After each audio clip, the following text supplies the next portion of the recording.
But really thankful to all you, really thankful to for all the support from Band and all the support from Some and happy to also lend some support to other companies that are out there that are thinking about fundraising right now if they want to know kind of how it went for us or any just any experience we can help out with.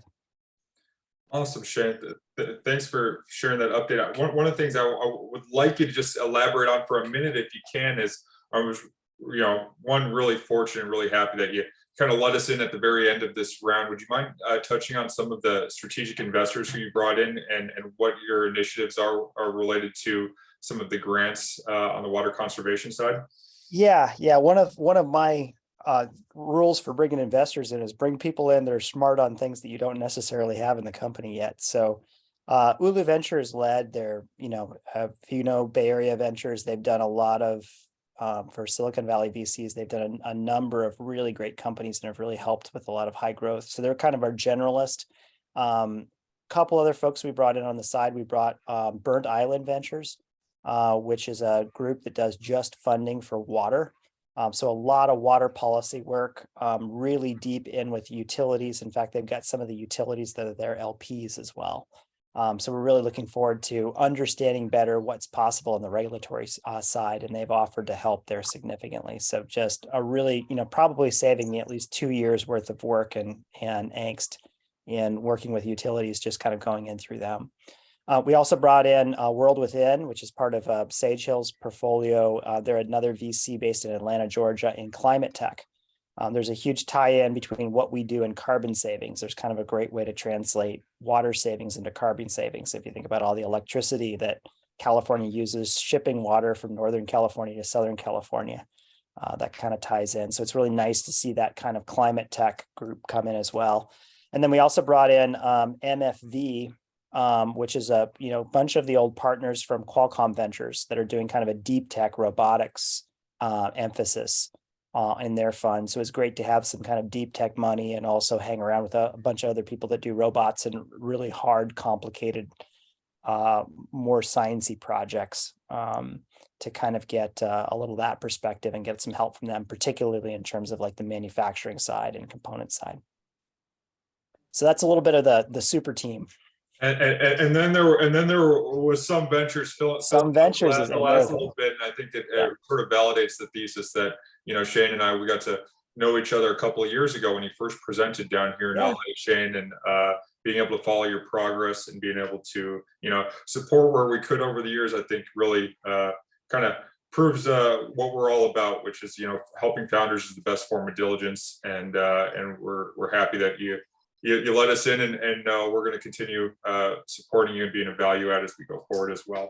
Yeah, so. And Garrett was one of the earliest Band investors too, so got us from the very beginning. Was there very early. So awesome. Well, hey Shane, thank you so much. If you wouldn't mind, maybe obviously drop the link to Ear-Green. So I encourage everybody to check out the website. It's just such a cool. Absolutely. Such a cool demo. Is one of the videos where just you have that aha moment the minute you see it, and we're obviously going to keep everyone updated on Shane's progress in the months ahead. So awesome. Well, what I want to do now, let's see. I want to make sure that our founders have a chance to share while they have time. So we're going to just kind of go through them and call on them. Georgi, I'm looking for your screen. There you are. I'm here. Hey. So Georgi is a CEO and founder of Perlin, and it's one of the only deal that we co-led this year as a fund. And you know what? Rather than step on you, Georgi, I'll let you share more about Perlin. But really happy that you're in our portfolio, and really happy about Peter's involvement with your company as well. I'll let you touch on that. Yeah, absolutely. Thank you, Garrett. Thanks for having me. Lots of familiar faces, lots of investors here. Hey, Frank. Hey, Bill, Garrett, Mike, Peter.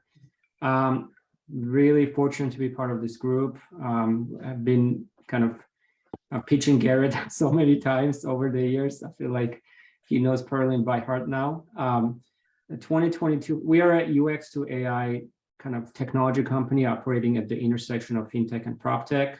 We have patent pending AI personalization platform that we use to create really differentiated premium experiences for buyers, sellers, and renters, and unlocking value both for real estate companies and mortgage lenders, and now soon mortgage servicing companies. 2022 for us was really about proving a lot of things that we were claiming in 2021. We proved that we could grow revenue by doing multi-million contracts, ARR contracts with companies like Douglas Elliman. We proved that our products are very appealing to high-performing agents and teams of agents, like the team led by Frederick Eklund, who are highly influential in the real estate agent community.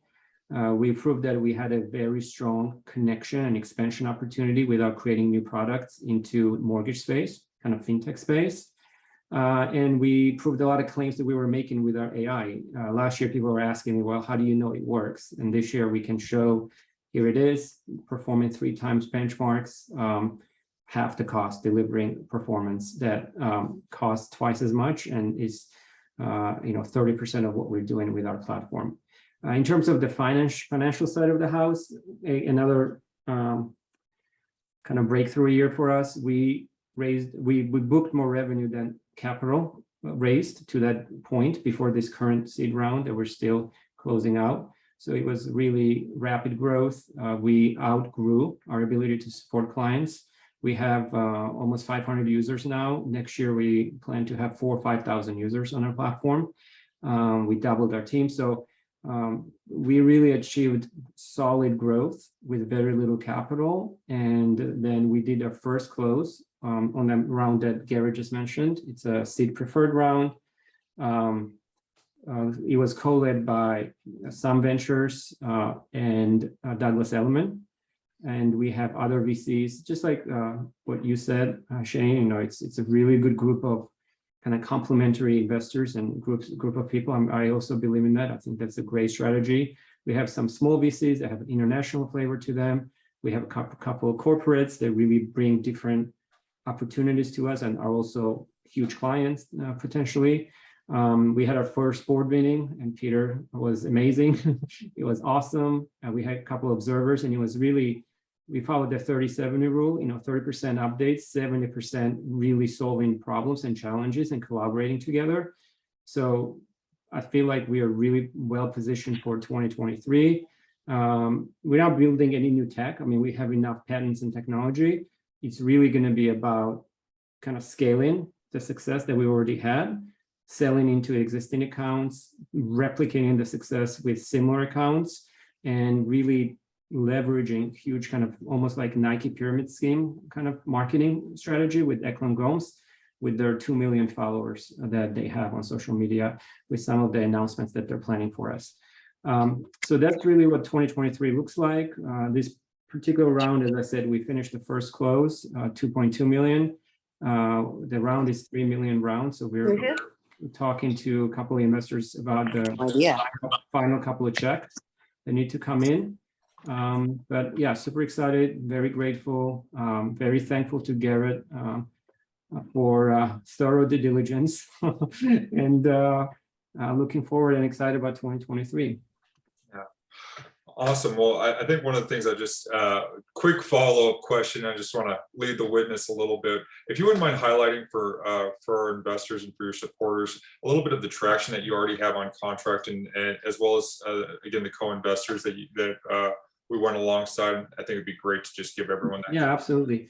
So we have, our biggest contract is $4 million in ARR. That's with Douglas Elliman. Our partnerships, and we have smaller deals, like the deal with Frederick Eklund and John Gomes. But those deals are also, they're also investors in Perlin alongside Garrett. Tell everyone who Eklund and Gomes are, just so. They are, $1 million listing. They have 2 million followers on social media. They're really like celebrity, not celebrity in the sense of selling to celebrities, but the celebrity agents themselves that others emulate, follow, and try to have the similar success. So they asked for, we pitched them our technology. They asked for equity if they bought it.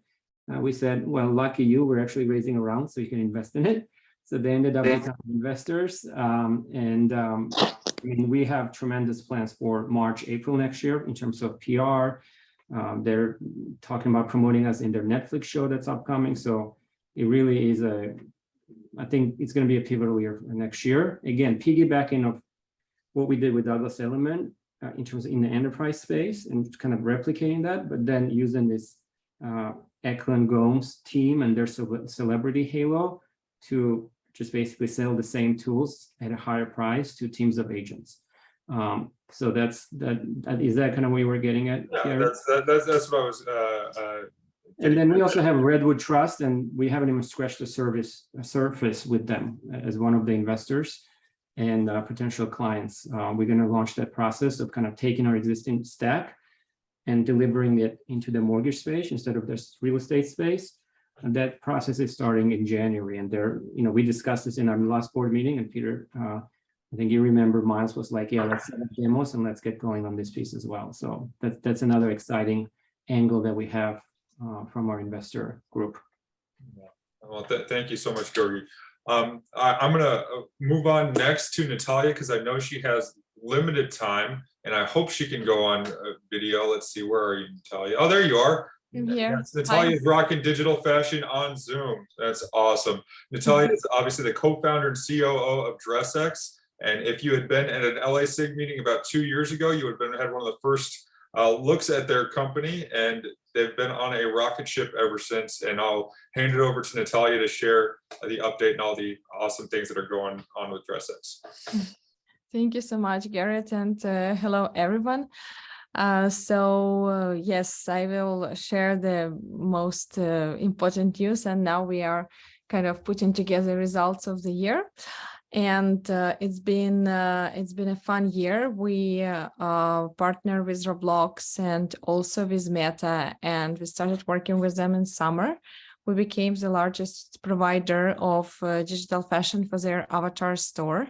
And next year we continue this collaboration. We also have a long-term partnerships with Inditex, brand Bershka. We renewed our agreement already 3 times, and we continue working with a lot of brands like Banter, Signet, with Coca-Cola. We had a huge campaign, and potentially we'll do more. Just recently we partnered with Adidas. And exclusive news for you, it will be announced tomorrow, but also Warner Music Group joined DressX as an investor, and also tomorrow we announce our partnership.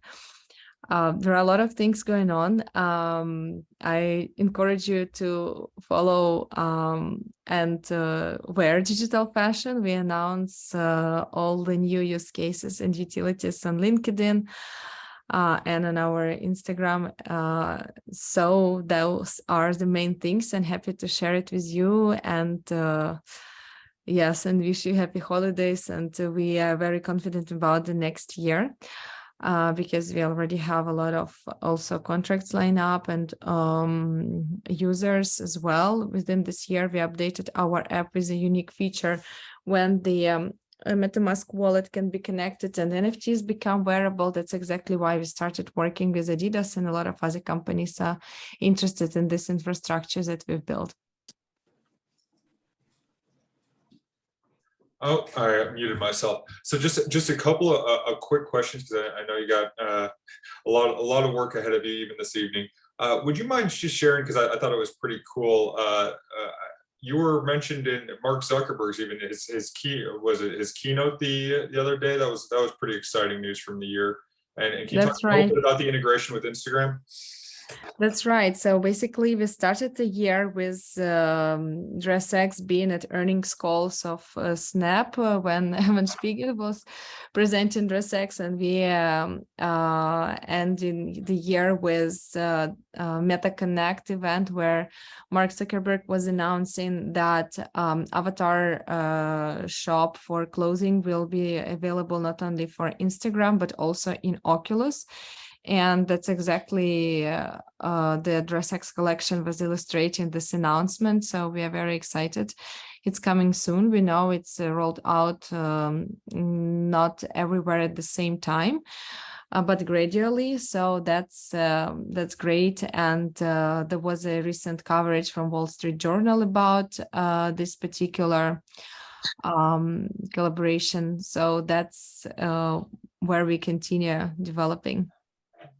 That's awesome. I think one other thing just about you that I want to highlight is it was incredibly impressive. Both you and Daria obviously are you proud Ukrainians, and even despite what happened earlier this year, you were able to both raise money and help the effort as well as run your company, which I think it's really commendable. And even just the other day, if you follow Natalia on Instagram, I mean, she's constantly doing things for her home country, and I think it's really incredible.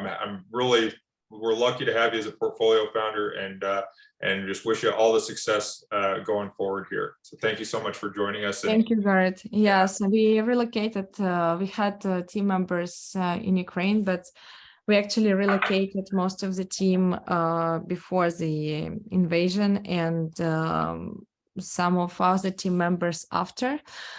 We still have a couple of contractors, but yeah, we are glad that most of our team is safe, and yeah, that's what we do. You need to be strong and even more successful.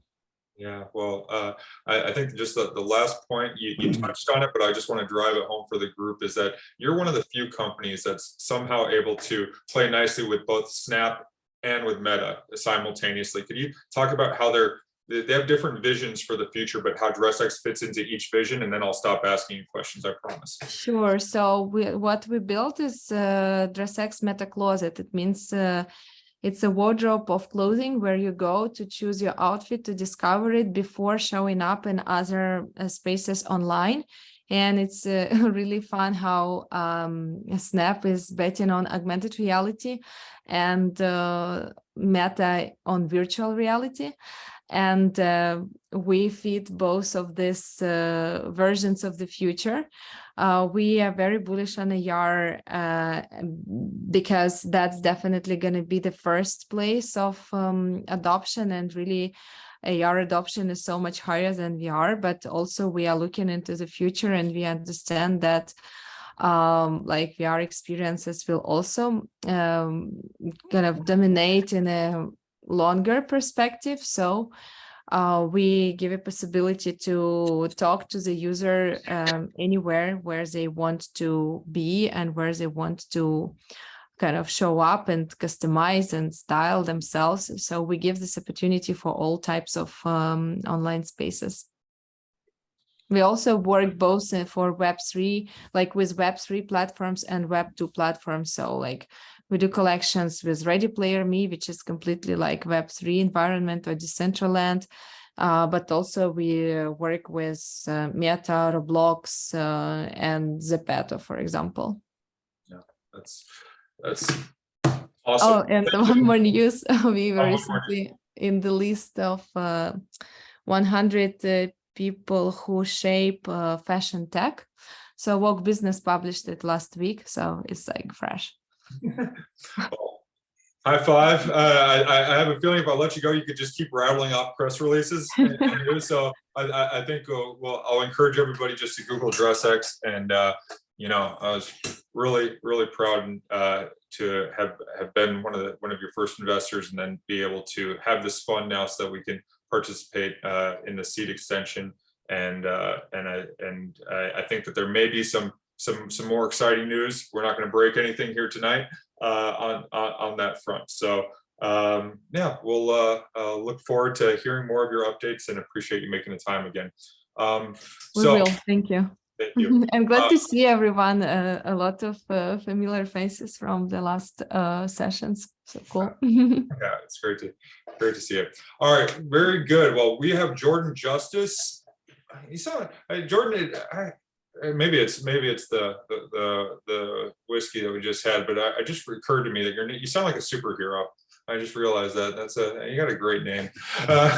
In any event, the Jordan came to us a couple years ago when we started tracking it. He had a vision for how cities were going to improve, both make their streets less congested, but also reduce emissions. And came out of, at the time, he had come out of Techstars, Mobility Accelerator, and some of us were lucky to back him in those very first early days. And then as a fund, it was really fortunate for us to back him after some of the traction he's recently been able to announce, and I'm really thankful that he was, carved out the last little bit of his round for us, and even extended the deadline for us so we can get this wire off. So Jordan, I'll hand it over to you to share maybe just a brief overview of what Automotus is for the group, and then if you'd touch on some of the recent highlights, that'd be great. Happy to, Garrett, and good to see everybody. I've been called worse than a superhero, so appreciate that. And yeah, happy to share some updates. Happy to have both the band and some participate in what we'll be announcing as a $9 million seed come probably in the next 2 weeks now.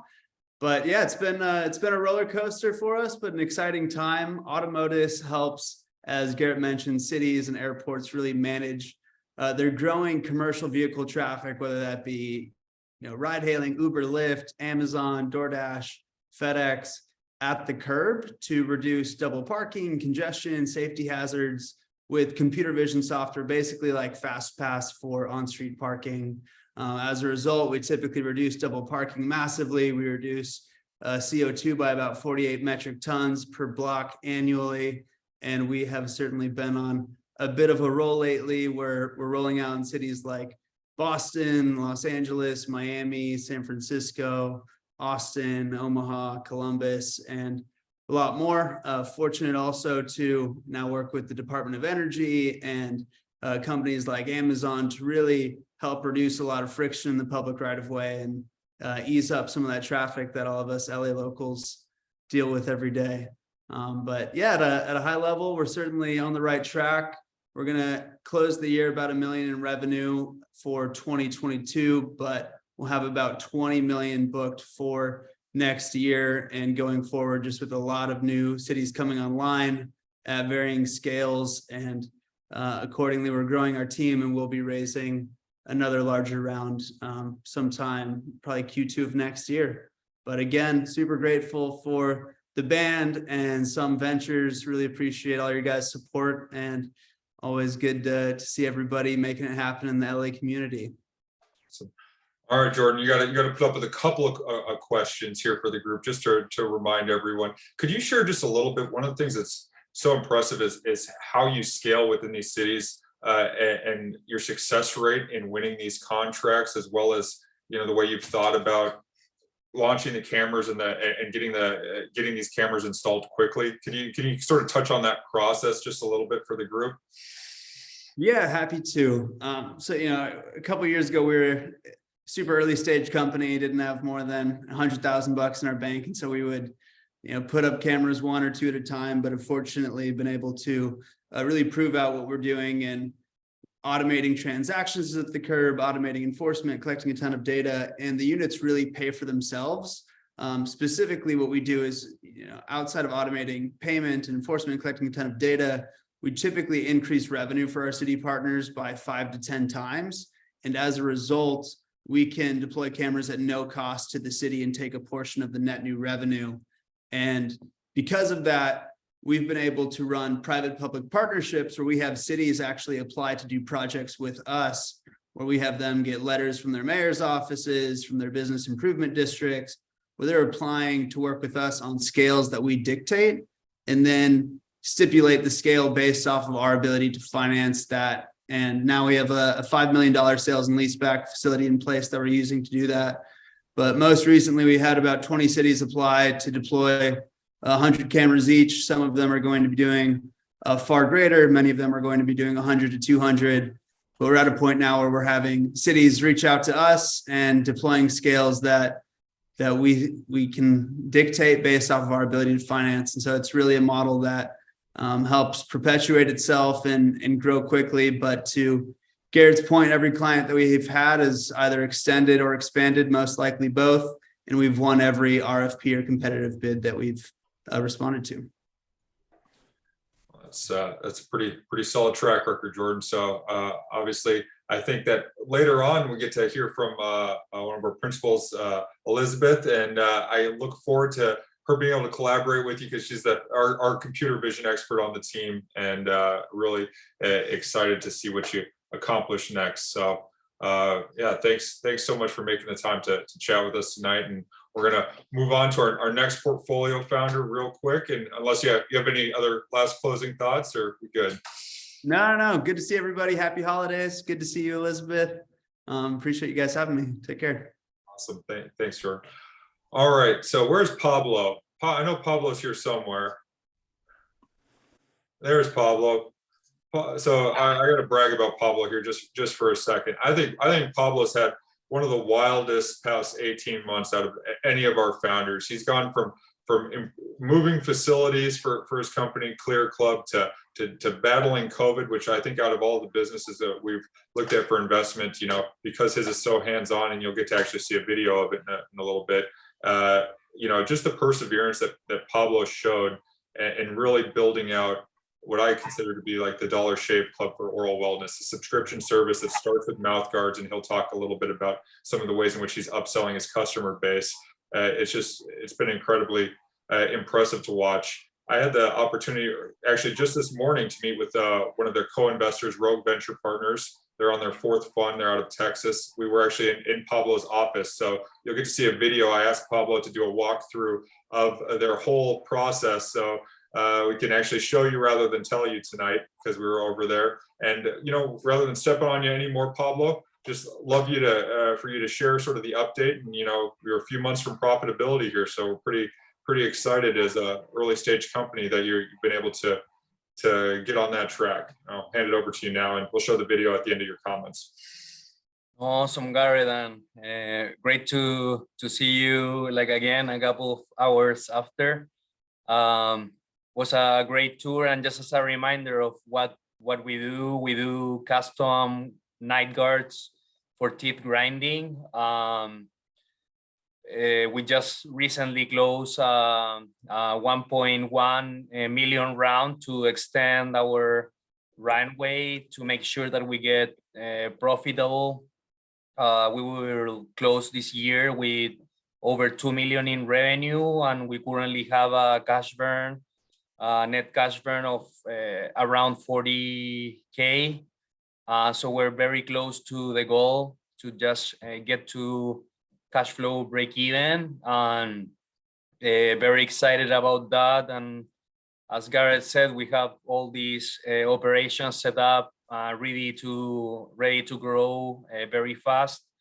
And just I will say that we did this round to just get prepared, because there are apparently stressful moments coming in the next year because of all this uncertainty in the investment or the economy environment. And if you feel stressed, that is one of the main drivers of teeth grinding. You know where to go. So we have the night guards here ready for you. Thank you for having me, Garrett, again, and looking forward for the next year, become profitable, and then just see how we go after that. Awesome, Pablo. I think it'd be helpful for the group to share a little bit about the subscription model and the retention that you've seen with your customer base. It was surprising. I was pleasantly surprised to see that you have, I'll let you touch on the metrics, but the amount of returning customers and the number of guards they've purchased from you are really impressive. Yeah, totally. So we have totally validated the business model, that people need to replace their night guard frequently. We have all the data showing that from our customers, we have a retention rate close to 50%, even after the 7th unit of replacement. Our business model is that our customers can replace the night guards every 3, 4, or 6 months, depending on their preference. Main reasons is because night guards grind down over time, and also they kind of turn yellow and a little gross. So we basically offer a subscription model that in the first unit, you pay a little bit more to get your impressions done, but then we keep our models, and obviously have a digital backup in our database of more than 40,000 customers. And after that, we can offer you replacements for as low as $45. And that is like a very affordable product compared with the over 500 or close to $1,000 that you would pay for a night guard going to a dentist. So we're very proud about that, about our customer service and about the effectiveness of our operations. Awesome. Thanks for that, Pablo. What I'm going to try to do now, we'll see if I'm successful, is I'm going to try and share the videos that everyone can see our tour of Clear Club earlier, and hopefully we can get the thumbs up that everyone can see it from earlier today. So let's see, we'll share screen, we'll share this video and share. Can everyone see the video? We got thumbs up? Okay. Yeah. Now we're good. Okay. This is the shipping and fulfillment area where we receive all of our impressions. We also ship the impression kits to our customers. After the impressions are ready, we move to the production site. So we have different stations. We have pouring, breaking. That is how we make the models of our customers. And then we move forward to the next station. And then at this point, we use our thermoforming machine to thermoform the plastic over the models that we have of our guards. So all of these cabins here. We have the different colors, and this, as you may see, the middle part, we have our internal systems built totally in-house. And then we move to this section, it's the 3D. You can see here, we cut off the guards that were already thermoformed. We polish them. And then we're ready to go. Then we finish step of the process. You go into our Q&A station to review basically the quality at each stage of the process. Then once the goals are ready to go, we go back to the shipping of the station. So in this place where we ship the final product to our customers, then what we do, all the models that we have are basically digitized in these stations here. So we can keep not only the physical model, but also a digital version. And then in case that we need to get a new model of a customer, we can 3D print it in our 3D printers, and then basically store all of our 40,000 customers in this basically buckets. And we have in each of these different ones, each customer identified with a QR code, a unique code that we use to track where are the customers in each of these storages and how the units are moving through the facility. Awesome. Thank you, Pablo. And then what's upstairs? Now we're okay. I'll tell you what's upstairs. Upstairs is his growth team and his management team. So it was good to be able to get over there and see Pablo and see everything that they were accomplishing. Hopefully you were able to hear that, you know, they've achieved over 40,000 customers and the highest rated direct-to-consumer guard by far in the market. And now they're starting to upsell with both whitening as well as sports guards, and actually get to call on Cam later on this evening, who's one of our venture partners who might be doing, I would say it's a 99% chance at this point that he will be helping Clear Club as a former pro basketball player, talk about the sports guards and market them alongside Clear Club. So Pablo, any closing thoughts before we move on? No, as you said, we're the leading company in the custom night guard space with more than 4,000 reviews, like totally like going and like showing the lead in this space, and very excited. And thank you, Garrett, for all the help and participating in this round alongside with Rock Ventures, Thunder Capital, Tecos Angels, and other individual investors. So very excited about the next year and to be partnering with you and for your help, Garrett. No, appreciate it. And just for the groups, everyone knows that one of the, I would say we're not the largest check in the round, but because of our value add, Pablo wanted to make sure that we were on the board for his company, and really appreciate that vote of confidence, Pablo, from you as well.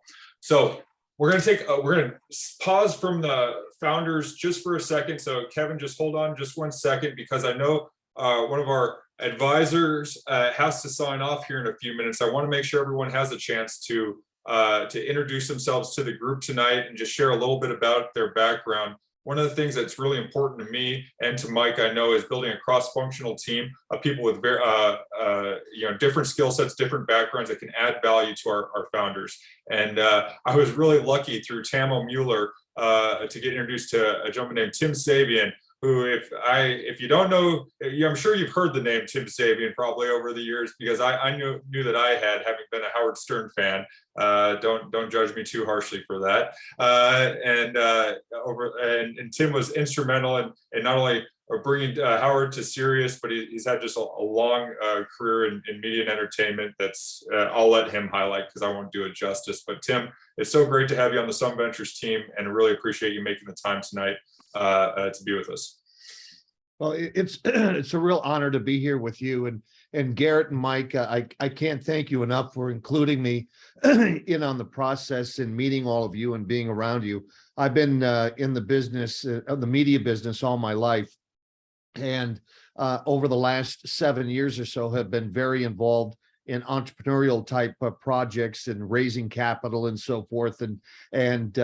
I've built brands over the years, but probably one of the most rewarding and also most challenging things, as you well know, is being an entrepreneur, and just how tough it is. And I can't tell you how much I appreciate each and every one of you, looking at you on this call, what you've all been through, the trials, the tribulations, the ups, the downs, the in-betweens. And I just admire your strength and courage and know-how and what you've been through.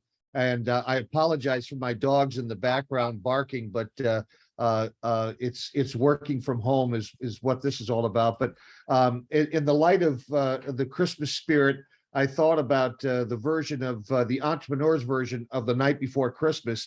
And if you would indulge me for a second here, I'd just like to read it to you, and kind of summarizes what we've all been through and what we experience on a daily basis.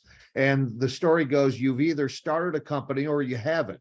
You started doesn't mean joining as an early employee or investing or advising or helping out. It means starting with no money, no help, no one who believes in you, except perhaps your closest friends and family, and building an organization from a borrowed cubicle with credit card debt and nowhere to sleep except the office. It almost invariably means being dismissed by arrogant investors who show up a half hour late, totally unprepared, and then instead of saying no, give you a non-committal rejection like we invest in later stage companies. It means looking prospective employees in the eyes and convincing them to leave safe jobs, quit everything and throw their lot in with you. It means having pundits in the press and blogs who've never built anything criticize you, and armchair quarterbacks your every mistake. It means lying awake at night, worrying about running out of cash and having a constant knot in your stomach during the day, fearing your disappointment, the few people who believed in you and validated your smug doubters. I don't care if you succeeded or failed, if you are Bill Gates or an unknown entrepreneur who gave everything to make it work, but didn't manage to pull through. The important distinction is whether you risked everything, put your life on the line, made commitments to investors, employees, customers, and friends, and tried against all the forces in the world that try to keep new ideas down to make something new. And with that, happy Christmas to all, and to all a good night. And I admire you all and very proud of all of your efforts. And thank you for allowing me to join you tonight. Thank you.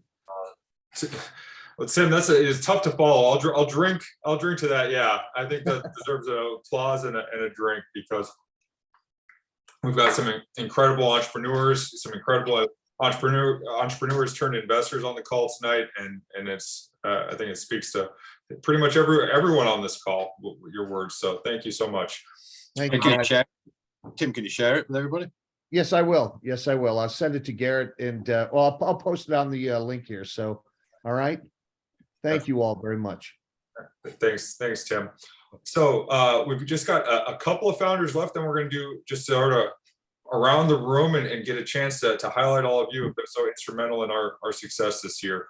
Let's see, is Ben? Ben, are you with us still? I see Move Easy is still on. Yep, I'm here. Oh, awesome. Ben, thank you so much for making the time for us tonight. If you've seen me on LinkedIn, thank you for putting up with some of the posts. I know I do a lot of tagging of all of you, but it's to promote our founders, because we do not want to be the investors that Tim described in his poem. And you know, one of the recent posts that I got to make was the announcement of the Move Easy Series A, and we were so lucky to be in on the last money into the seed round earlier this year, which even prior to the launch of our fund, we were able to rally our LPs and rally some of our investors to come into this opportunity and agree to roll it into the fund. So now it's a fund investment. And Ben, I'll hand it over to you to share what Move Easy is, just as a reminder for the group, and just a little bit about the recent traction and recent success. Yeah, thanks a lot, Garrett. And then thank you everyone for being here and supporting us. We are meeting our entire leadership team here in Columbus and just stepping out of the restaurant and chatting about it. So that's the reason I'm on my phone. But for those who don't know, Move Easy, we are a completely white label moving and home management service. We work today with real estate brokers and corporate relocation companies, moving companies, to essentially help their customers in not only helping them move, complete all of their moving related activities, so setting up their internet, cable, TV, your moving companies, home security, you name it, anything and everything that you would need during the moving process, for us to streamline all of that in one place.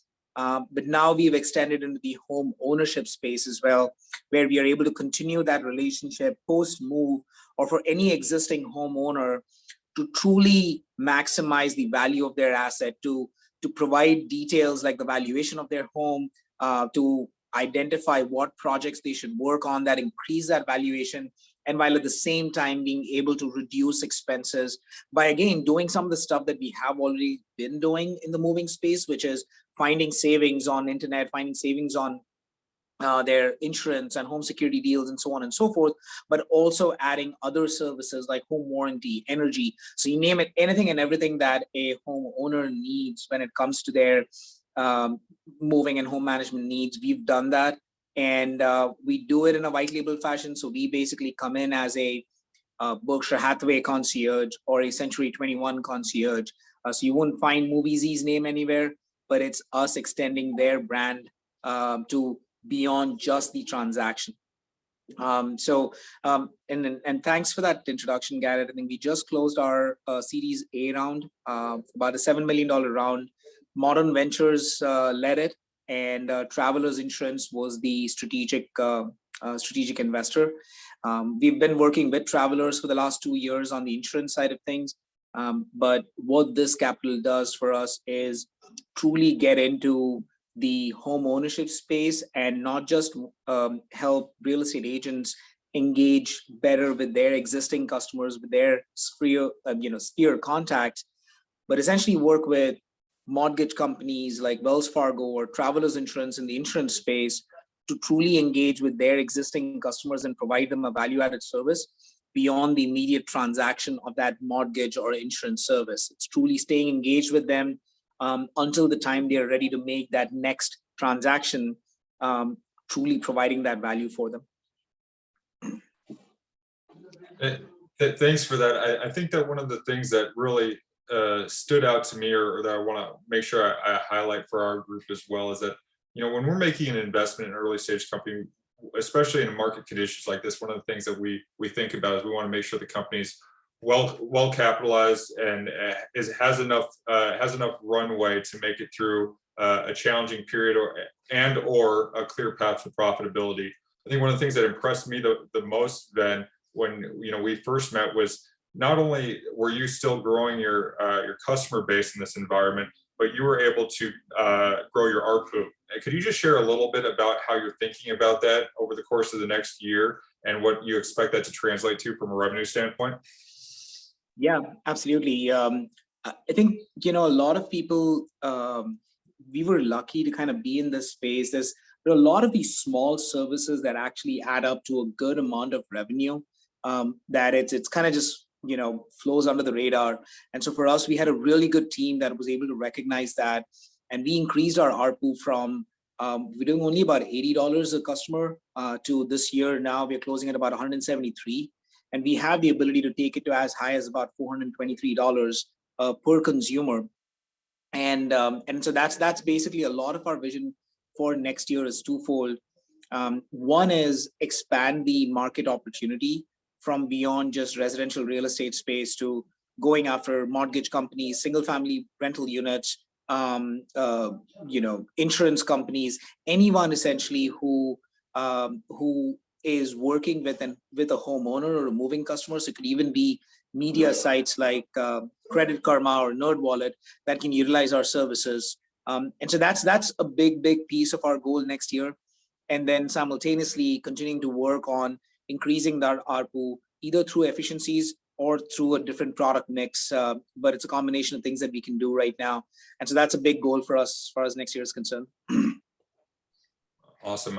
And this is I guess more of a comment than a question, but maybe you can expand on it. One of the things I think there's a misnomer in seed stage investing is that it's an immediate 12 months up the J curve, you launch and then you're just getting this incredible traction. What you built actually took a lot of time to aggregate all of these service providers across the country. And that's really provided you with a moat. This is not really an overnight success story. It's just you're now at an inflection point, and we're really lucky to be investing or to have invested, 6 months ago, prior to that inflection point. Could you speak to kind of how long it took you to build out this platform with your team and really, kind of that journey just for the group?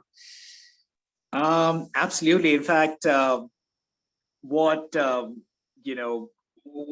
just shared just a few minutes ago, and then Garrett, I had mentioned to you earlier that I'm going to be posting my personal note on LinkedIn.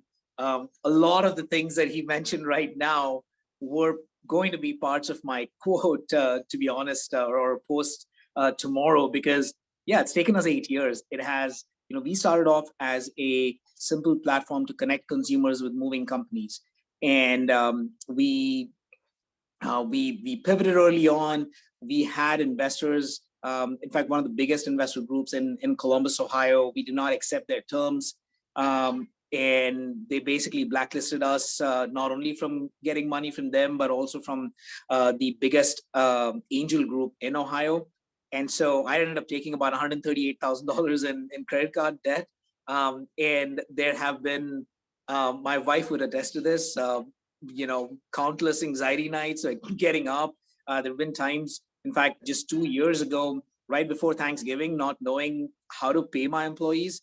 And it's been a rough ride early on, but at the same time, it had always been like, hey, today is whatever, tomorrow is going to be better. Shawshank Redemption is I'm a huge Shawshank Redemption fan. And that final quote, that hope is a good thing, maybe even the best of things is truly my mantra. And truly that hope has actually helped us to a great extent. And so we got lucky at the same time, just 2017 was an inflection point for us where we got into, we were trying to straddle two boats with the moving industry as well as the real estate industry.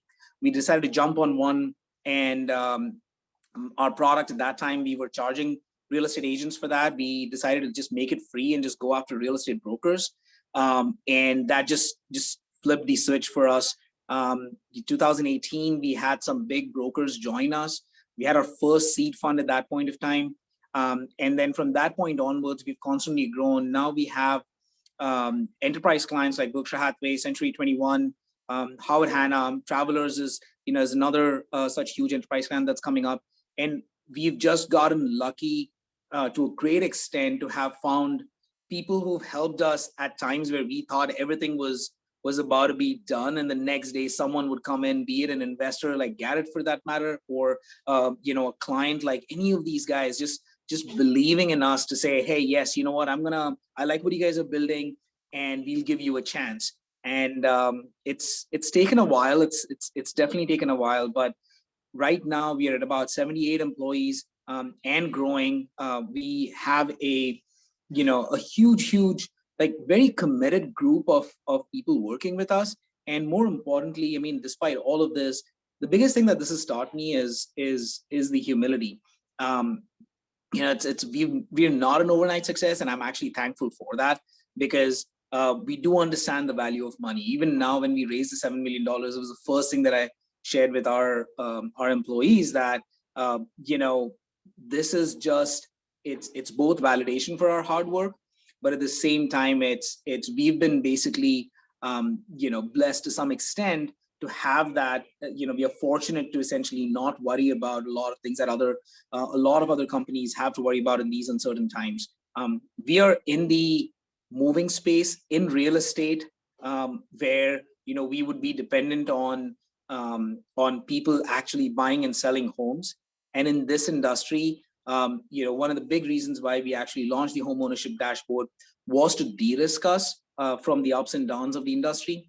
But at the same time, the moving piece is what we had proven traction. The home ownership was new. And despite that, it was investors like Garrett, Modern Ventures, Dan from Douglas Elliman, and then Travelers all believed in us. So it's, we consider ourselves to be incredibly fortunate to be in this position, and are super excited about the next few years to come in. Awesome. Well, hey, thanks again so much for sharing, Ben. I know Dan's, I don't think was able to, he's on the East Coast, so wasn't able to stay up late tonight and make the call, but big thank you to Dan from Douglas Elliman as well, who runs New Valley Ventures, and initially made that introduction. And really happy to have you as a portfolio company, and congrats again on the Series A. That's fantastic. So awesome. And please, if you have any links that you want to share with the group to the press release, please, if you wouldn't mind dropping them in the chat, I think it'd be great for everyone to be able to see.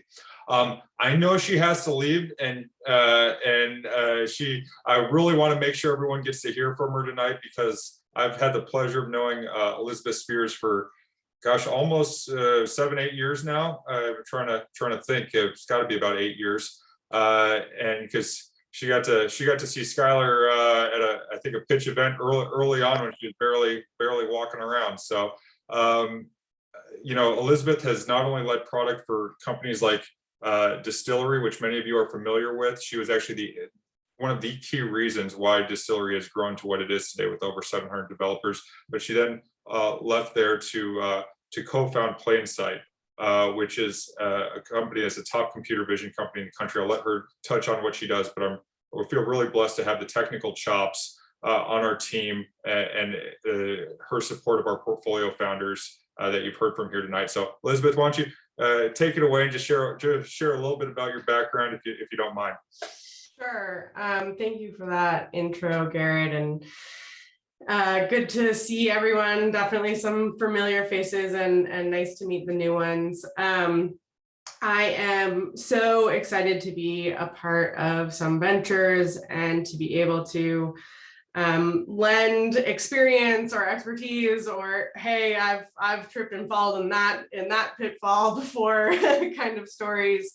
And so for the means of understanding where you can tap my expertise or where I might be able to help, I'll give a background of what I've worked on and kind of my history. So I'll do that quickly because I know we have a lot of people to get through. But I've spent most of my career building and growing technology companies in the startup space. That started in early AI, NLP specifically, or natural language processing specifically, for a company that sold into the public sector As Garrett mentioned, I built the startup arm inside of Distillery to take entrepreneurs and founders from basically an idea and absolutely no business into kind of how to build every part of that business, including the product. So product, legal, marketing, how to navigate initial funding, and then how to grow those, and saw a lot of success, big funding rounds, and some acquisitions there. From there, I've worked with Google with some of their top brands to apply their technology in a creative way, and also in the big data analytics space for a long time, infrastructure there, how to scale around the economy of data. And then, yeah, now IoT, and then AI and computer vision specifically. So I'm very happy to be a resource here for some ventures and be a part of kind of enabling more entrepreneurs to contribute in really important ways. So yeah, that's my background. Feel free to reach out whenever you might want to, or you have any questions. Well, thanks. Thanks, Elizabeth. I think that one of the things I just highlight for the group is that right after we funded Perlin, Georgi's first ask was, get me on a call with Elizabeth, please. Block off the time with her immediately. And Jordan from Automotus has had similar requests, and they've had conversation. And so as early on with Daria and Natalia with AddressX as well. So it's, just part of our continued focus on trying to be value-added investors, even though we may not be the largest check on the cap table. I think that being an outsized value add with our incredible team is really important. So thank you so much. I know you have a little man that you got to go get to. So I really appreciate you making the time, and look forward to seeing you at future meetings. Thank you. Happy holidays, everybody. Happy holidays. Okay, I think poor Kevin is last, but certainly not least. I think Kevin's still here. There he is. And I know if you've been on a band call or two over the years, you've heard updates from Kevin Simmery, CEO and founder of Paperwork. But as many of you know, one of I guess our goals is always to invest at an inflection point, and where there's going to be a major leap for the company. And so, given that, and given some of the news that Kevin's going to share with us tonight, while we haven't sent the wire just yet, we're really excited that the round that Kevin had with Kickstart Ventures as well as Launchpad Capital from over a year ago, they've gotten buy-in to allow us into that. And I'll let Kevin share some of the updates from his company, and then we'll ask a couple questions. Awesome. Thanks, Garrett, and happy holidays, everybody. I'm upset that the folks from DressX have left the call, Garrett. I want to find out where I can get one of those electronic hats, maybe one with some hair, flowing around. But great to hear updates from everybody. Great to hear some of the fellow founders on this call share some of those experiences of sleepless nights and whatnot, because that is what it's all about as a founder. But yeah, to chat about Paperwork, as Garrett mentioned, we're at a very exciting stage. We spent the last several months of this year readying our platform for the enterprise.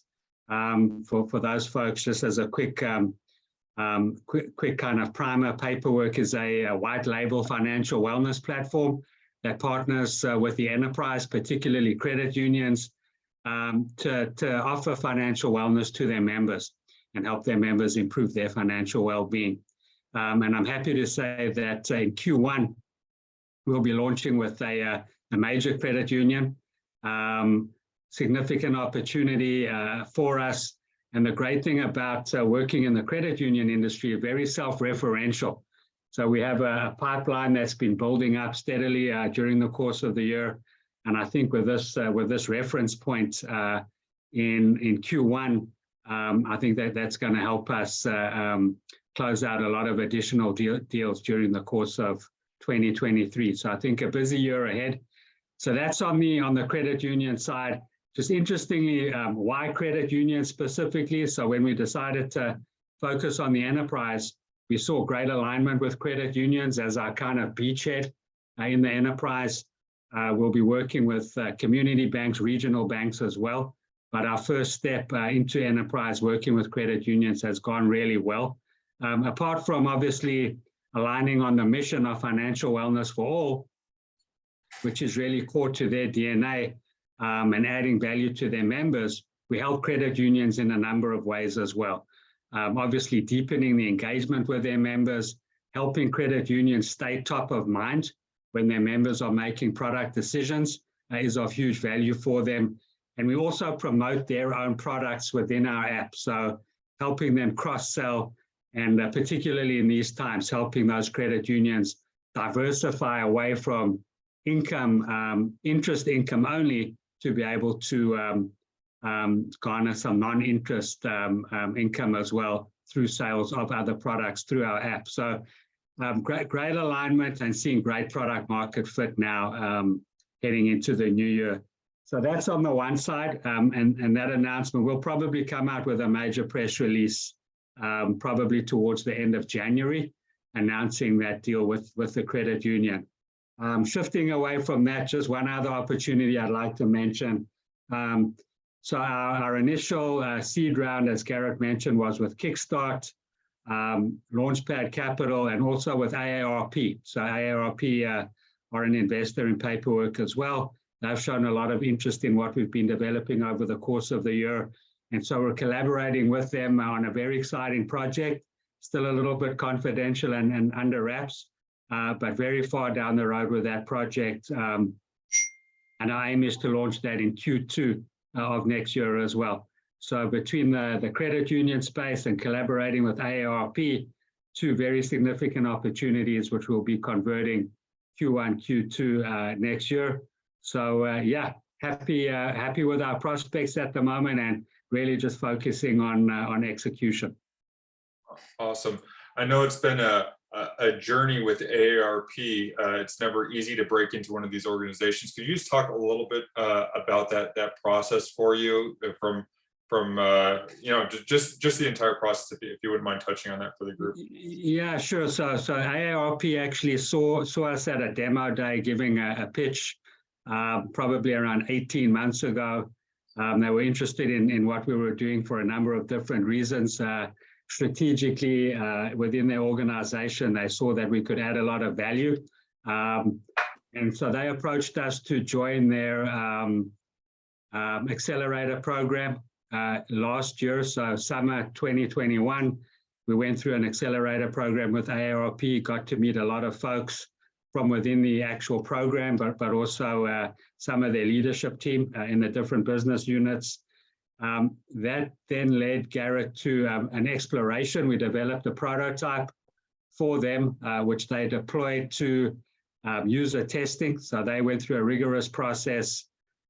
I want to say between 4 to 6 months of testing our prototype with different user groups, beta testing with different cohorts of their membership.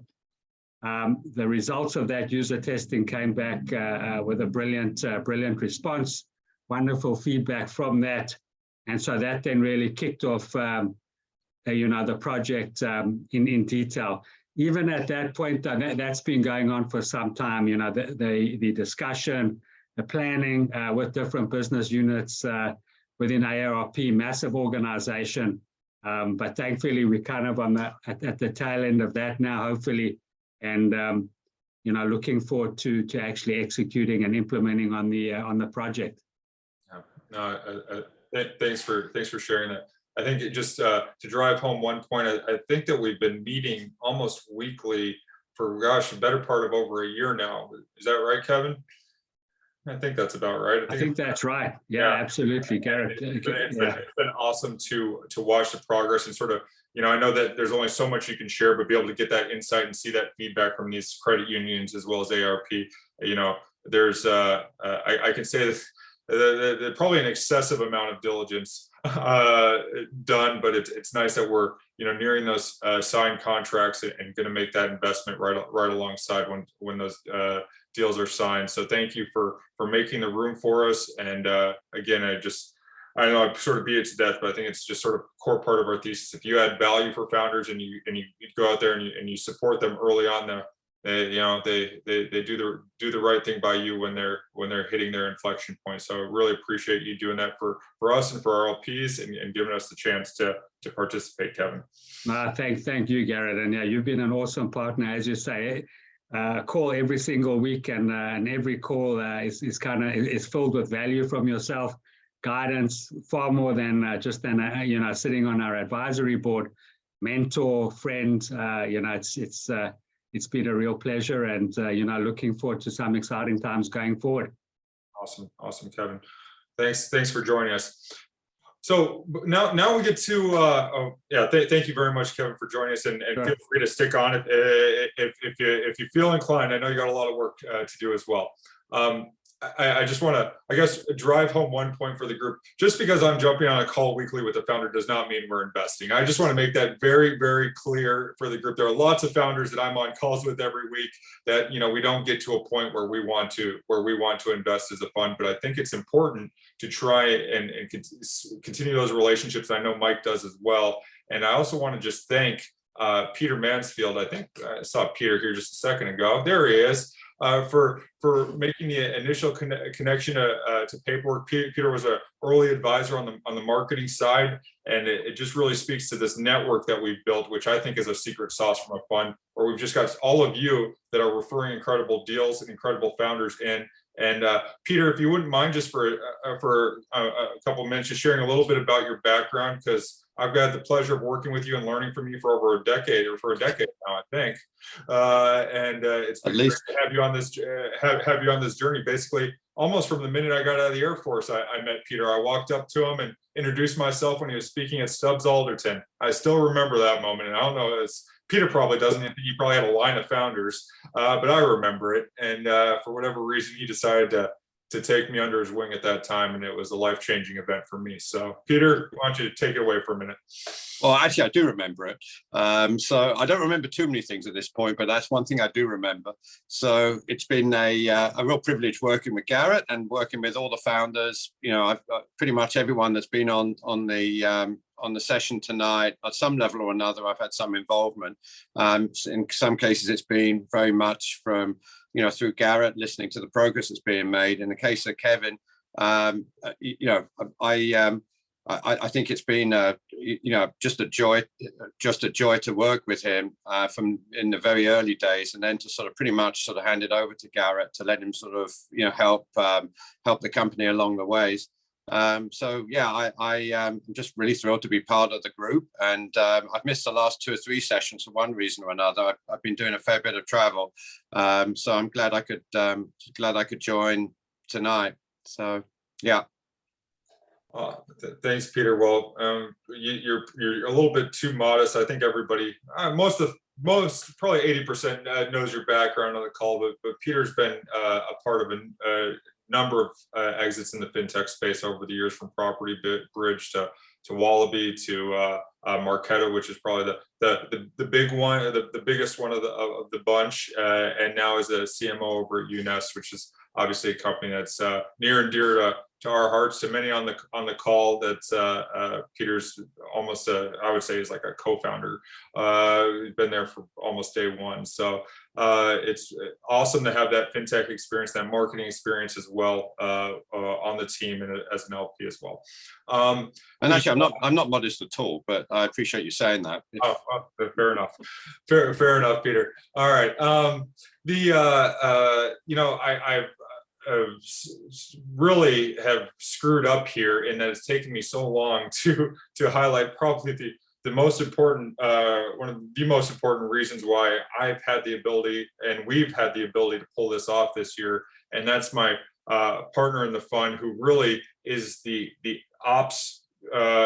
He just drives so much of what we accomplish, whereas I get to sort of run the meetings and talk too much. Mike's, been largely behind the scenes, but also on calls with founders and also rolling up his sleeves and helping on the growth side over the past few months and doing the diligence. And I'm really lucky to have sort of the yin to my yang as a partner. So Mike, you want to say hello to the group for a moment? And hopefully he's not too tired because he just had a second little boy born. It's really, really cute if you saw him in our last update. Yeah, it's been wild. We got 2 under 18 months right now, so not a lot of sleep. But yeah, no, it's great to see all of you. And I know I've met, yeah, no, I know I've had a few too many of these Christmas sales already.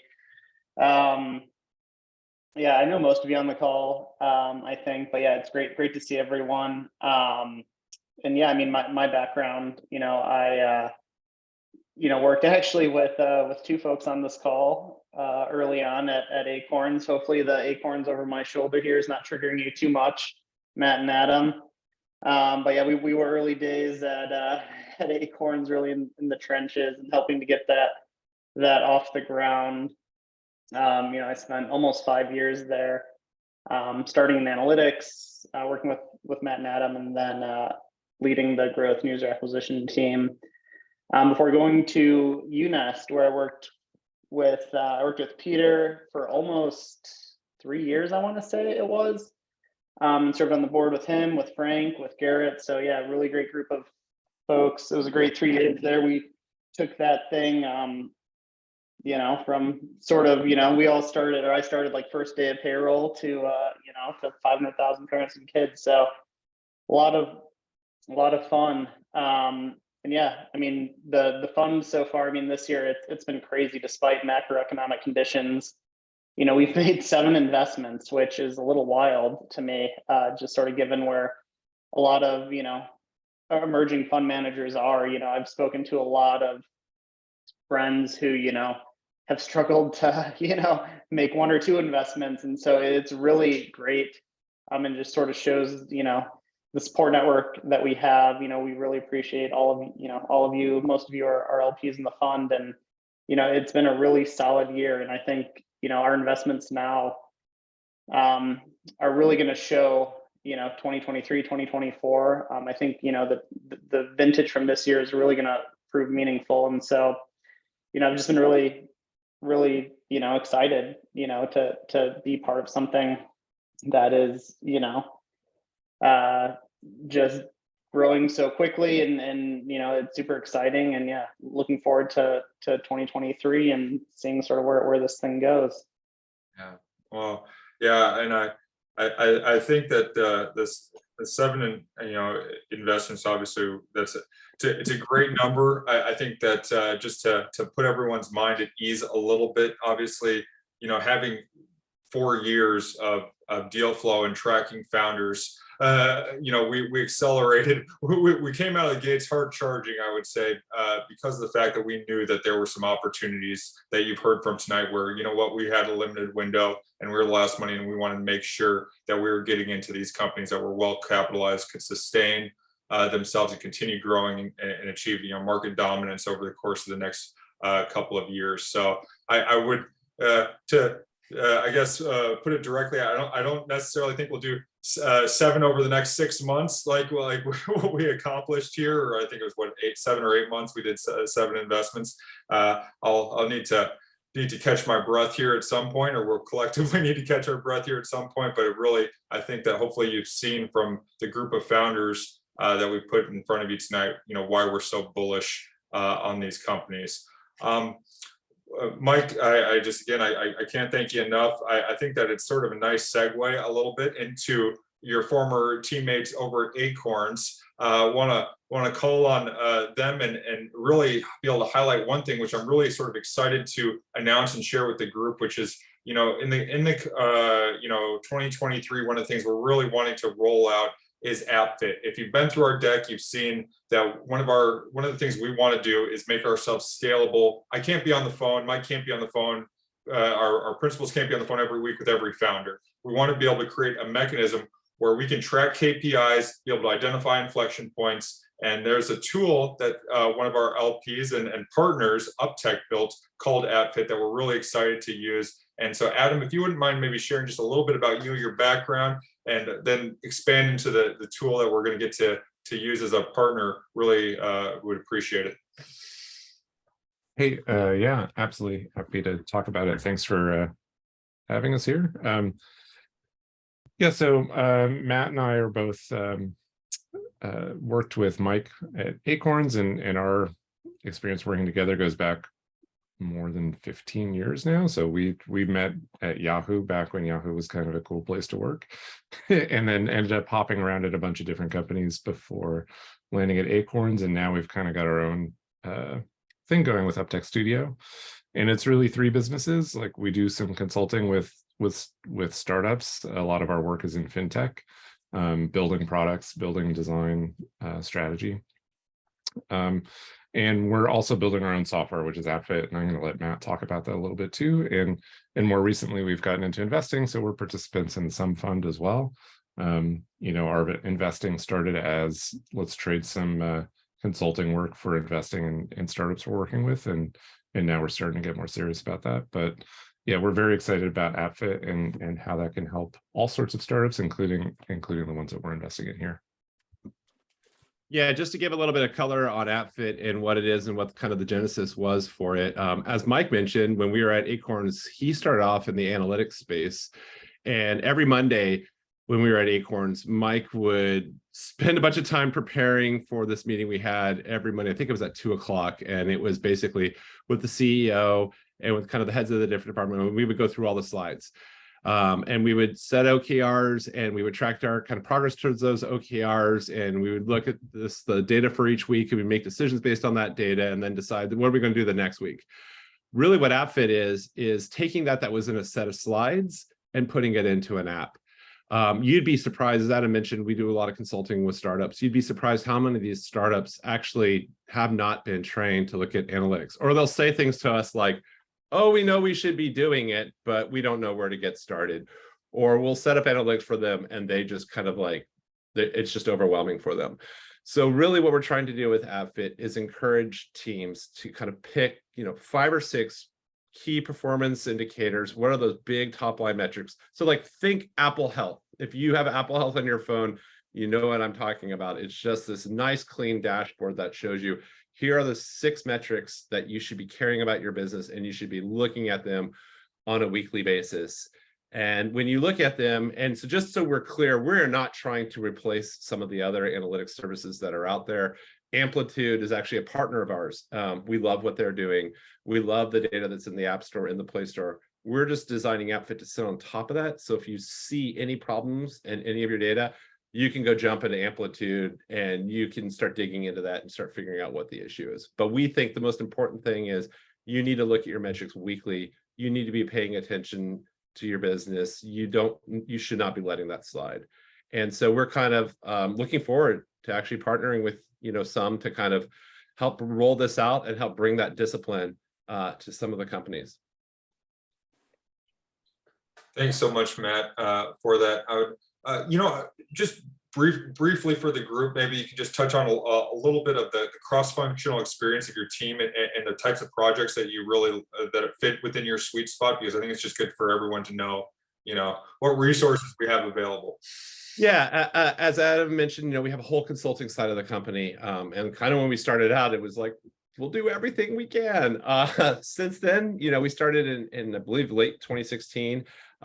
Since then, we've actually been able to grow the business where we actually, as we work with people, we're able to bring a full squad into the project. So we bring in product resources, we bring in designers, we bring in any number of developers depending on how fast the partner wants to move with the project. And so our, the product people will work directly with the team. I mean, we're working directly with teams that already have product people, but our product people are focused on the execution and making sure that, everybody on our team has exactly what they need to be able to be doing their work, right? And so the designers are then working with the product people to understand, okay, this is what we have to build, how should it work, and figure all that piece out, and then present that back to the partner and work directly with the partner. to kind of make sure that they're on board with how we're approaching that. And then obviously the developers are doing that work. We really operate almost as if just a plugged in kind of extension of, the partners kind of company, just a small agile team that's sitting within the company, but is executing on a specific initiative for them. And I'd say about half our business is probably in fintech. Yeah. We do some sort of fitness tech or health tech stuff as well. And then just sort of a smattering of anything. Like we've got a wide background. One of our actually biggest apps, the most used app that we probably have right now, we built the mobile apps for KQED, the public radio channel up in the Bay Area. And so they kind of had a solution they weren't happy with. They came to us and we rebuilt their iOS and Android apps in Flutter for them. So like Adam's mentioning, I think for us, like we like wellness. We like things that are generally kind of good for people, I think news is good for people. I think people being informed is good for them. Fintech, helping people kind of learn how to manage their money, how to budget. Those things are also really good for folks. And then also on the FitTech, your personal health and helping people with that. I would say what's interesting about it is the psychology around things like FinTech and FitTech are very similar. People kind of tell the same lies about their body that they do about their finances. And so coaching people through that, I would say, is something that we've had a lot of experience dealing with, is, not making people feel dumb, really kind of being supportive of people, meeting them where they are and just setting small goals for them to get back on track. A lot of that applies on the health space and also on the FinTech space. It's funny that you mentioned that, because I think that obviously Kevin's got to be somewhat careful in what he discloses to the group, and so do I. But with he just was talking about the opportunities both with credit unions and with AARP, and wellness apps and solutions can apply. As long as you have the bones from an app standpoint, you can actually apply that technology to other use cases. And I think that's one of the.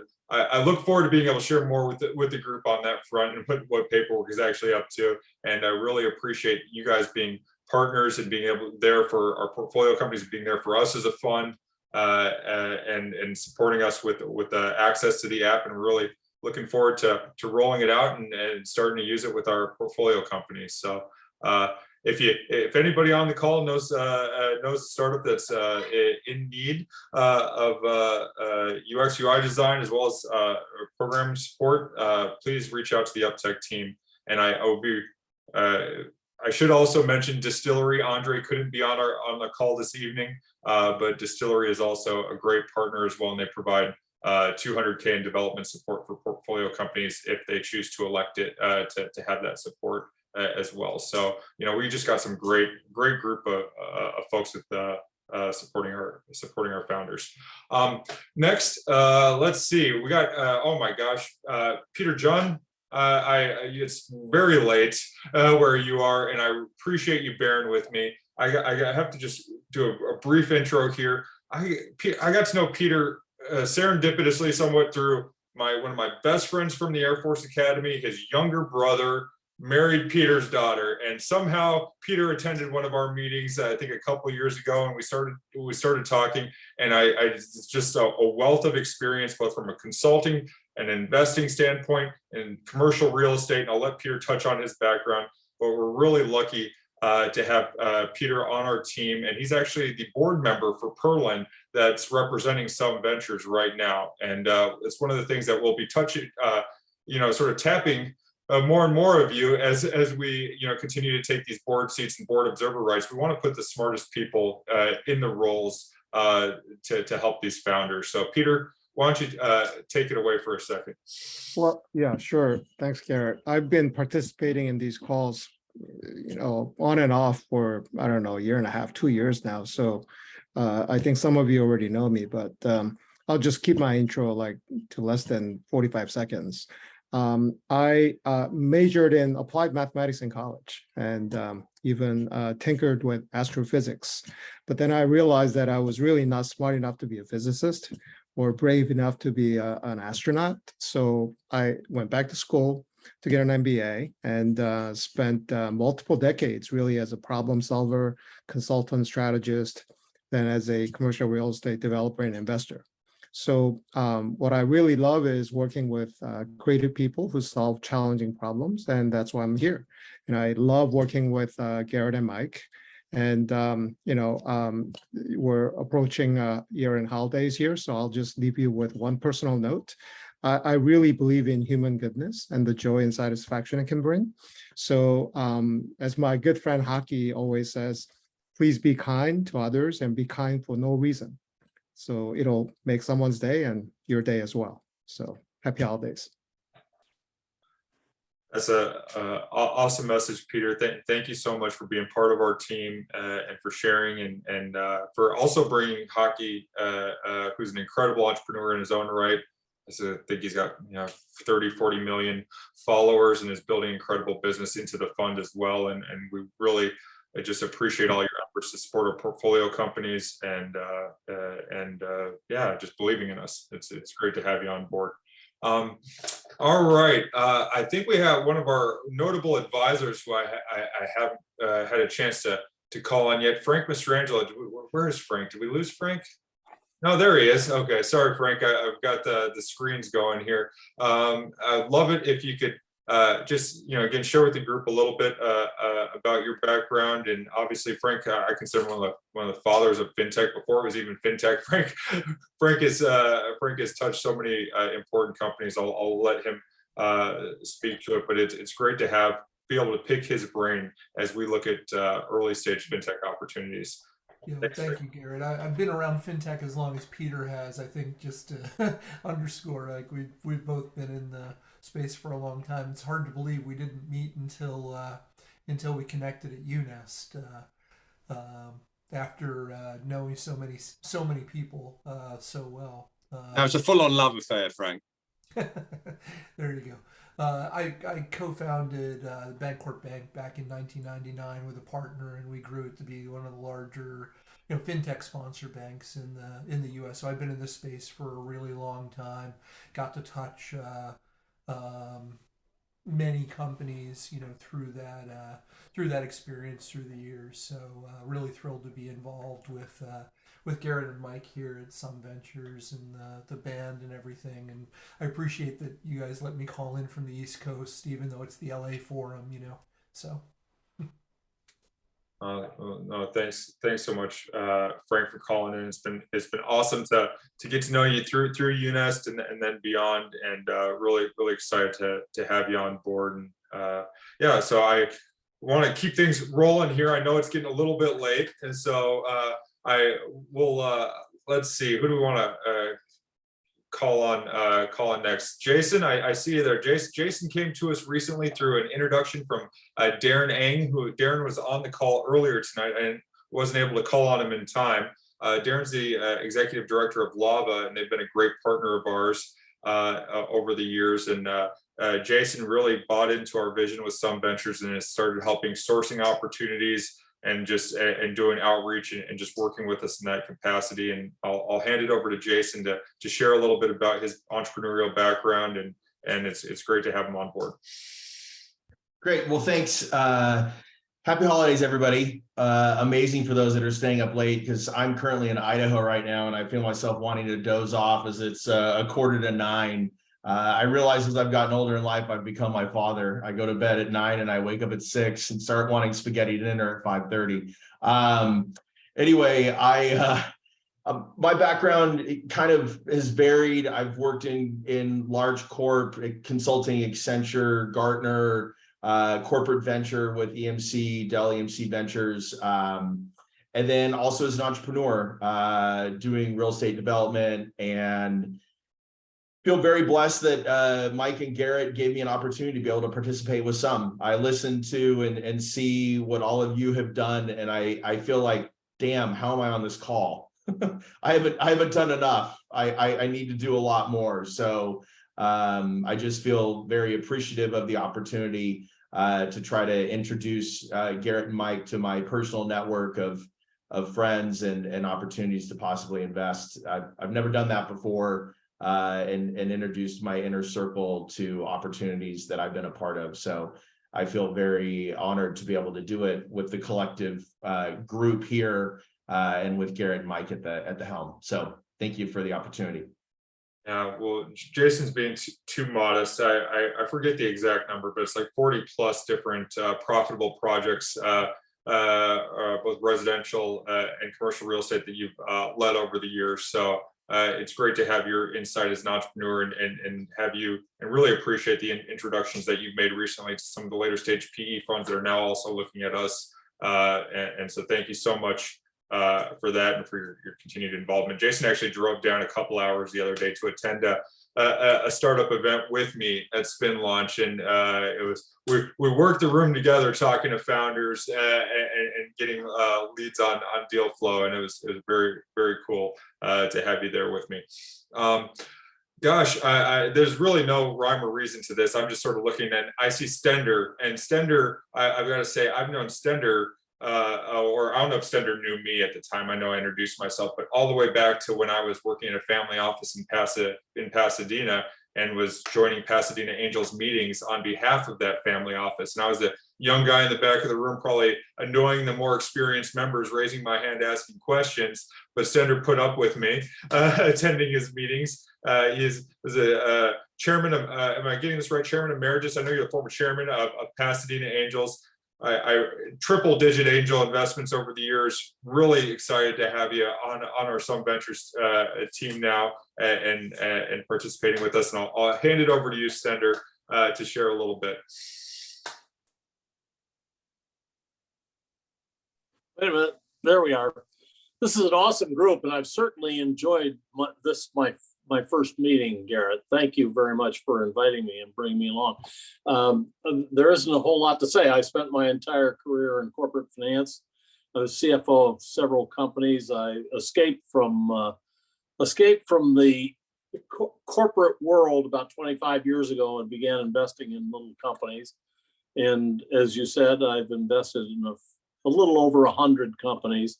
But recently I've begun investing in funds, and what you've done here is really something very different from all of the from most of what's out there. I'm so impressed with what you're doing and the team that you've put together. So there's not a whole lot more to say except that I'm delighted to be coming on board. Now, wait a minute, you haven't got my money yet. That doesn't happen until tomorrow.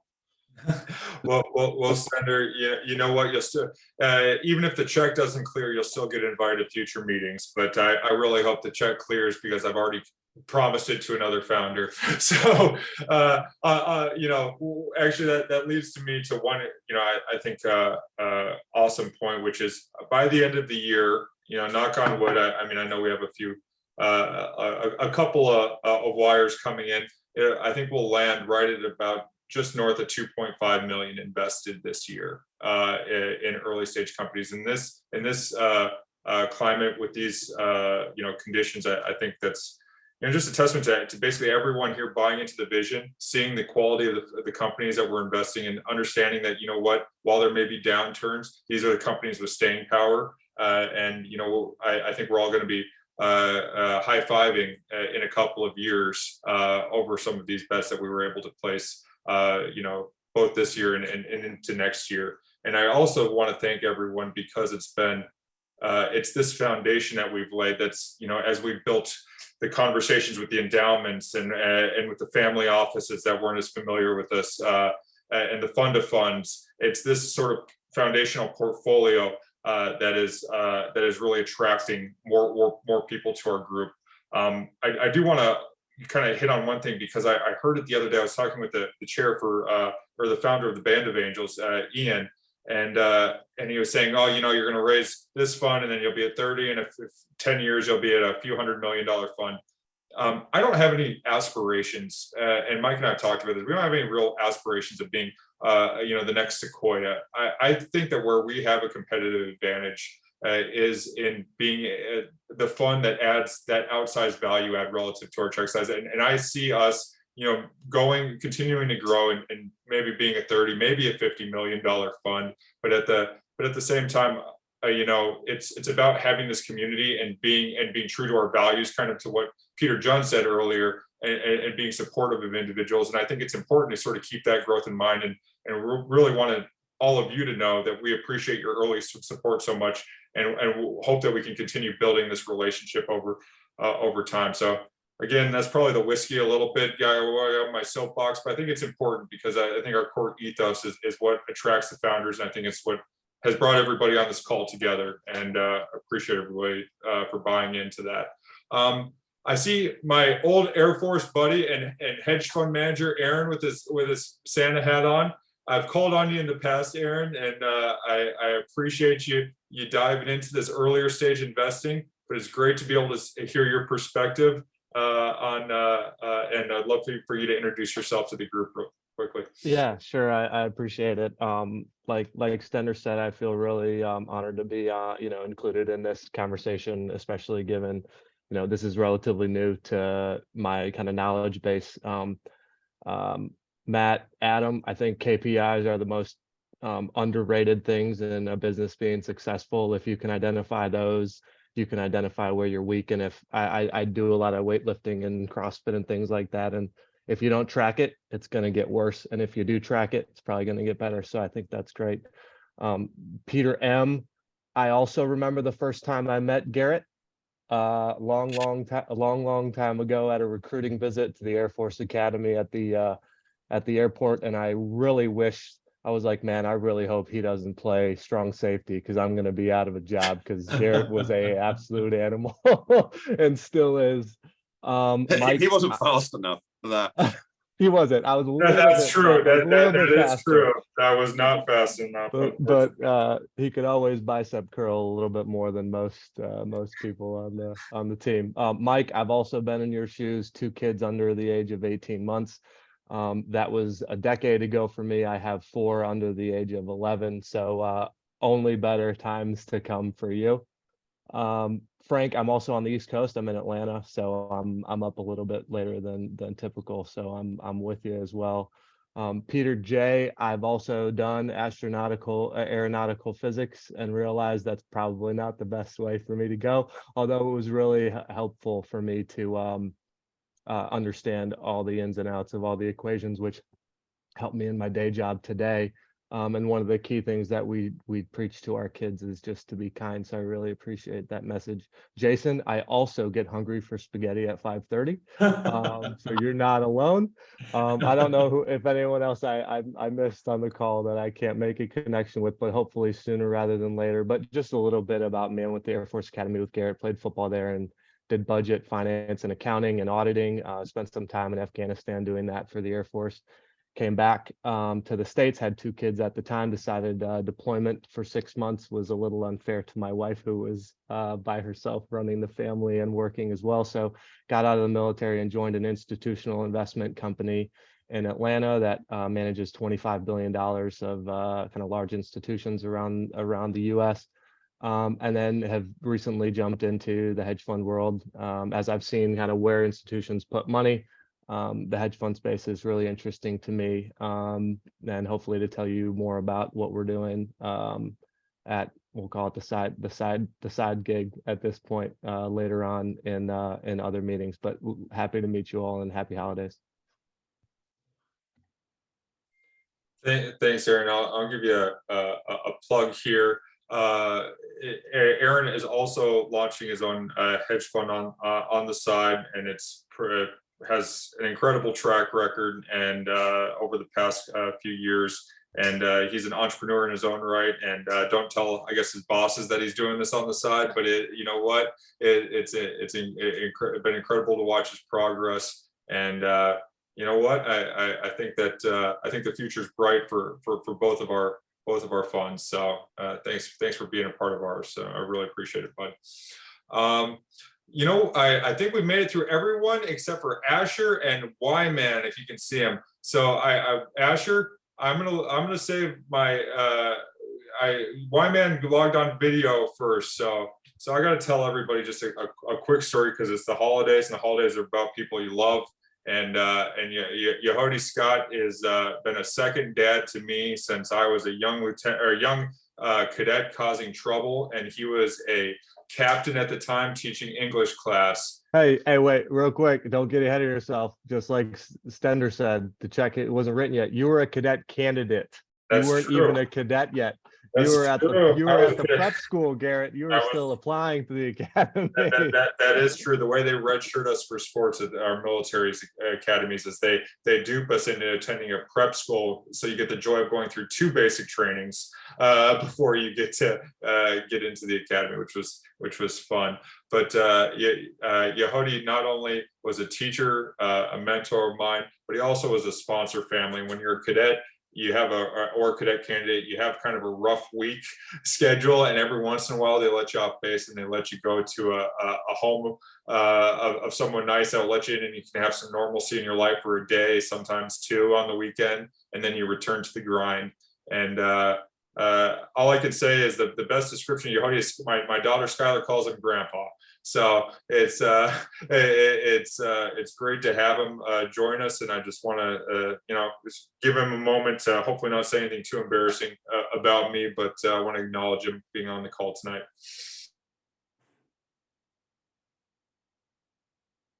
You're on mute. Okay, I'm sorry. I don't have anything embarrassing at all. But as Garrett said, I've known him since 2004. I've actually known Aaron too, but I guess he forgot about me. But he sat in my class as well.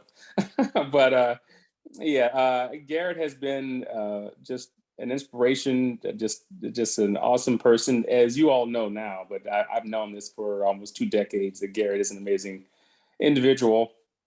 About me, as he said, I was in the Air Force. I retired in 2012, and as of the end of last month, I retired again. So now I am totally retired again, living in Florida and loving the dream. And I come on these calls mostly to see how my boy's doing. I'm so proud of him. He has all this going on, and he's on top of all these $1 million deals, and I just couldn't be prouder of him. And so I don't know a fraction of what you guys are talking about with your Series C and A and D, and I don't know, it's all alphabet soup to me. But I know that you all respect Garrett, and I appreciate all of you and all the hard work that you guys are doing to help him succeed. And I hope that he's helping you guys to succeed as well. So thanks, Garrett. Thanks, Dad. Appreciate it. All right.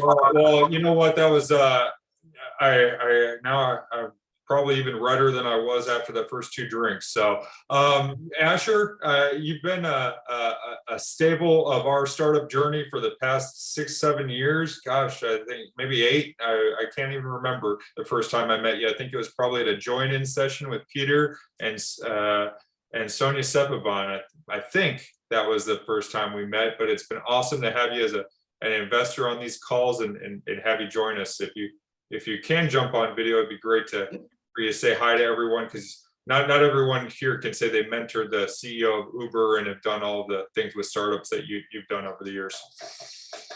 Oh, thanks. Yeah, unfortunately, my camera got buggy. I've been jumping Zoom calls, and between different Zooms and Microsoft Teams and all the different things, and so I think somehow my camera got still engaged in one of them. So just going from one to the other, somehow it's still engaged in the other one. So not quite sure how to fix the bug without completely turning off my computer and rebooting. So anyway, so apparently the camera can't be used at this time. So sorry about that. But anyway, thanks a lot, guys. That's also why I was late to this meeting. So yeah, no, I mean, Garrett's been, great guy. I'm really glad to see him. Actually, the purpose is to talk about yourself. We don't want to hear any more about you tonight. I'm sorry to interrupt, but I want you to talk about your experience and your background, if you don't mind, please. Okay. Well, I mean, it's hard. It's much easier to talk about you than me, quite honestly. I'm an investor in over 60 startups.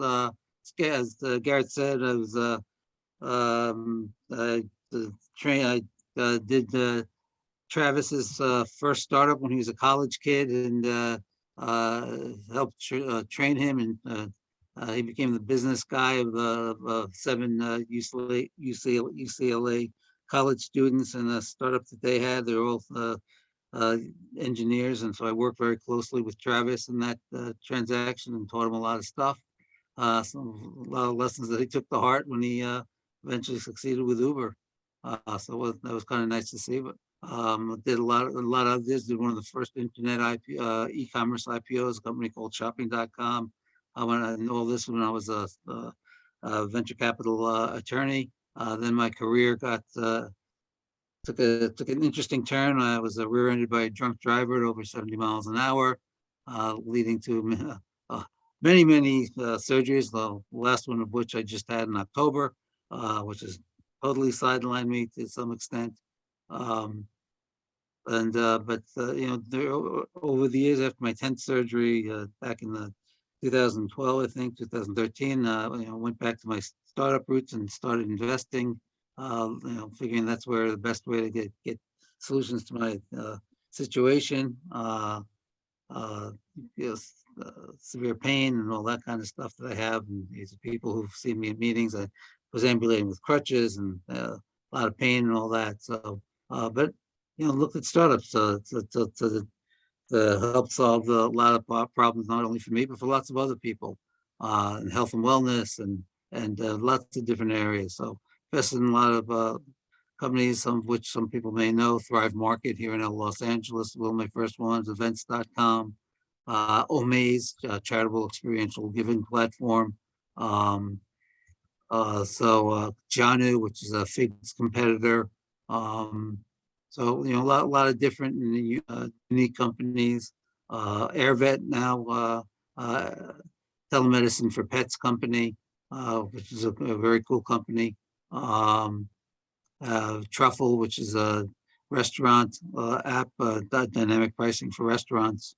So a lot of different unique companies. One of the main things I like to do is invest in unique founders, a lot of women founders, a lot of founders, a lot of Black founders. So one of the mantras I've always had from day one when my wife and I started investing.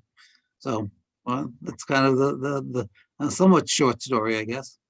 Yeah, no, I think there was a great story because it jarred my mind on one of the things I'm really proud of with our fund and my history before the fund of angel investing. I didn't set out with the intent to invest in more diverse founders, but by virtue of I guess finding founders that really resonated, and I know they resonate with Mike as well. That for whatever reason we have a disproportionate amount of females and immigrants and people who have, I think, demonstrated great in other aspects of their life to get to where they are. That I think that's just a common thread that ended up happening, just by virtue of there being great opportunities with those founders. So I think that we have that in common, Asher, and I look forward to having your continued participation, whether it's through the fund or just joining the band calls. You know what? This isn't the purpose of this obviously is to highlight sort of the synergy between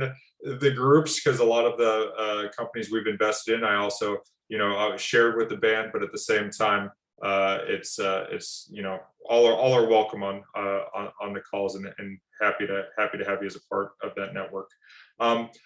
Wow, we're at 7:57, and I have rambled for way too long, and I'm sure everyone's exhausted and has better things to do with their time. I want to just, I guess, close by thanking Sonia and for her friendship and guidance and mentorship over the years, because I know that I've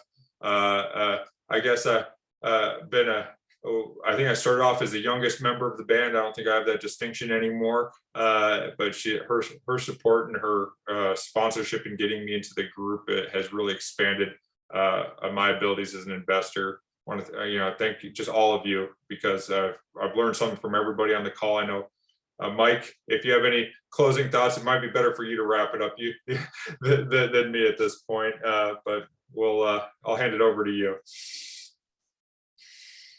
No, I mean, thank you all for, your support over the last few years. As Garrett and I talked about, we've made 7 investments this year. Probably not going to be as intense in 2023, but we've placed some really good bets now. All of our portfolio companies are well funded through the next few years, and just really looking forward to watching, some grow. And yeah, once again, just thanks for all of your support. It's great to know all of you, and just super excited for the future. Hope all of you have a great holiday season and New Year. Yeah. Yeah, I'll drive home one final point. I just checked, I made a couple of notes for myself. It's just one last little reminder.